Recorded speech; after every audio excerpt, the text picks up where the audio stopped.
Direct selling business क्यों जरूरी है? पैसिव इनकम हमारी जिंदगी में क्यों जरूरी है? इस दुनिया में दो तरह की कमाई होते हैं, पहला एक्टिव अर्निंग और दूसरा पैसिव अर्निंग। एक्टिव अर्निंग किसे कहते हैं? वैसी कमाई जिसमें काम करे पैसा आए और जब काम करना बंद कर दे तो पैसे आना बंद हो जाए।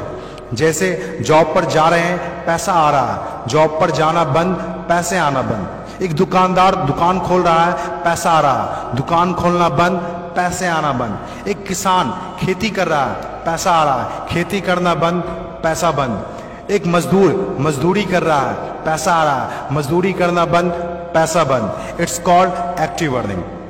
और दूसरा पैसिव अर्निंग। पैसिव अर्निंग किसे कहते हैं? एक ऐसी कमाई जिसमें एक तय सीमा तक काम करे और उसके बाद काम ना भी करे तो भी अर्निंग होती रहे। It's called passive earning. Passive earning क्यों जरूरी है? क्योंकि आज हमारा शरीर काम कर रहा है, कल वह काम नहीं करेगा। आज कुछ ऐसा करना है जो हमारी मौजूदगी ना भी हो तो भी हमें रेगुलर इनकम आती रहे, और वो ज़्यादा जरूरी है। पैसिव अर्निंग जिससे एक मिडिल क्लास और पुअर फैमिली भी आसानी से अपनी अर्निंग बढ़ाकर एक अच्छी जिंदगी जी सकता है। आज पैसिव अर्निंग के तरीके का इस्तेमाल वर्ल्ड के सभी अमीर लोग, बिजनेसमैन, पॉलिटिशियन और एक्टर सभी अपने लाइफ में पैसे कमाने में करते हैं। पैसिव अर्निंग का मतलब ऐसा काम जिसमें किसी काम का रेगुलर इनकम आता रहे, जैसे रेंटेड प्रॉपर्टी, कोई मकान, बंगला या रूम को रेंट पर देने से जो पैसा आए।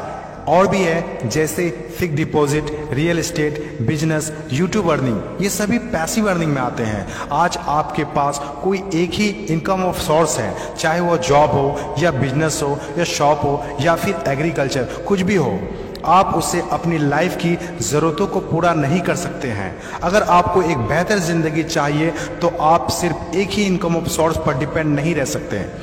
आपको सेकेंड, थर्ड, फोर्थ या ज़्यादा इनकम सोर्स बनाने होंगे। जितनी ज़्यादा इनकम ऑफ सोर्स होगी उतनी ज़्यादा अर्निंग होगी और आप अपने फैमिली को एक बेहतर ज़िंदगी दे पाएंगे। पैसिव अर्निंग करने के लिए आप ऑनलाइन और ऑफलाइन दोनों तरीके से कर सकते हैं। इसीलिए पहले आप कंफर्म करें कि आप किस तरह शुरुआत करना चाहते हैं। आपको बेसिक और सिंपल आइडियाज़ चाहिए, ज़्यादा रिस्क भी नहीं हो और इन्वेस्टमेंट भी कम लगे। डायरेक्ट सेलिंग बिजनेस सबसे बड़ा एग्जाम्पल है।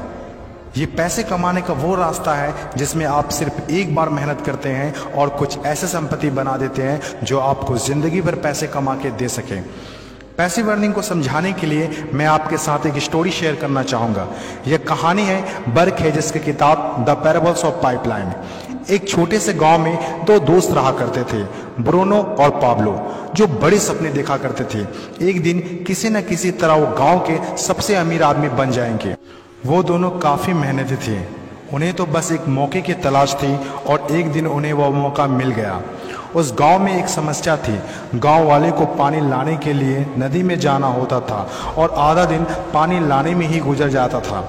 वो दोनों ने गांव वालों से बात की कि वो नदी से पानी लाकर उन्हें देंगे और उसके बदले कुछ पैसे लेंगे।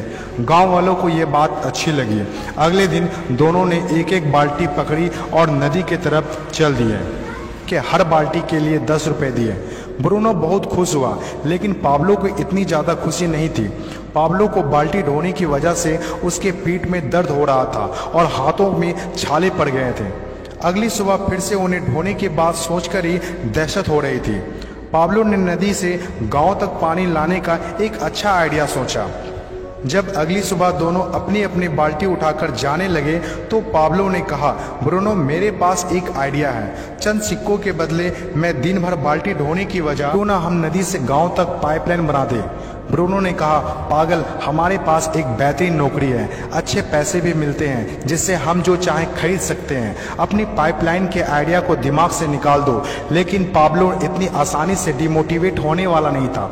उसने अपने दोस्त को पाइपलाइन बनाने का आइडिया अच्छे से समझाया। हम लोग दिन के आधे समय बाल्टी ढोने का काम करेंगे और आधे समय और छुट्टियों के दिनों में पाइपलाइन का काम करेंगे। ब्रूनो ने पाब्लो की बात नहीं मानी। पाब्लो जानता था कि पथरीली ज़मीनों में पाइपलाइन बनाना आसान नहीं होगा, लेकिन पाइपलाइन बनने के बाद जो मिलेगा उससे वह इंस्पायर होकर काम करता रहा। जब पाब्लो अपना पाइपलाइन बनाता था तो गांव वाले उसकी मजाक उड़ाया करते थे, ये देखो पाब्लो द पाइपलाइन।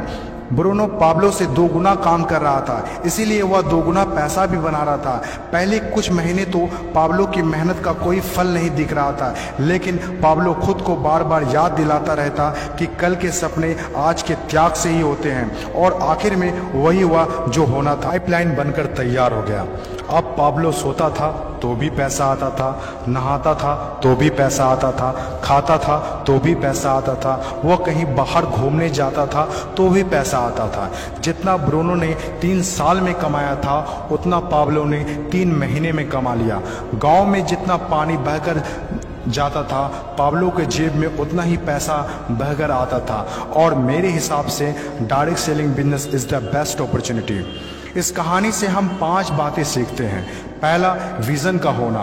विज़न सबके पास नहीं होता। विज़न जो आंखों से नहीं सोच से देखी जाती है। इस दुनिया में 5% लोग के पास ही विज़न होता है और वही इस दुनिया में कुछ बड़ा करते हैं। दूसरा, सबसे इम्पोर्टेंट, जब भी आप कुछ हटके करेंगे तो लोग आपका मजाक उड़ाएंगे, ठीक उस पाब्लो की तरह। तीसरा, लगातार काम करना। विजन पर काम करना आसान नहीं होता है, इसमें जबरदस्त फोकस के साथ तब तक काम करना होगा जब तक आप उसे कंप्लीट ना कर ले। चौथा, खुद को इंस्पायर करना। अपने आप को इंस्पायर करने के लिए वो देखना होगा जो पाइपलाइन बनने के बाद आपको मिलेगा। अपने सपनों को विजुलाइज करना होगा ताकि अपने आप को मोटिवेट और इंस्पायर कर सके। पांचवा और सबसे इंपॉर्टेंट बात, प्रॉब्लम सॉल्विंग वर्क। जिस तरह पाब्लो ने गांव की पानी की समस्या को सॉल्व किया, आज हर वो इंसान सक्सेसफुल है जिन्होंने लोगों के प्रॉब्लम को सॉल्व किया है, चाहे वो डॉक्टर हो या इंजीनियर, चाहे वो साइंटिस्ट हो या कोई मोटिवेशनल स्पीकर। आज हर वो इंसान कामयाब हुआ है जिसने भी किसी भी फील्ड में लोगों के प्रॉब्लम को सॉल्व किया है, और डायरेक्ट सेलिंग बिजनेस भी ऐसा ही है।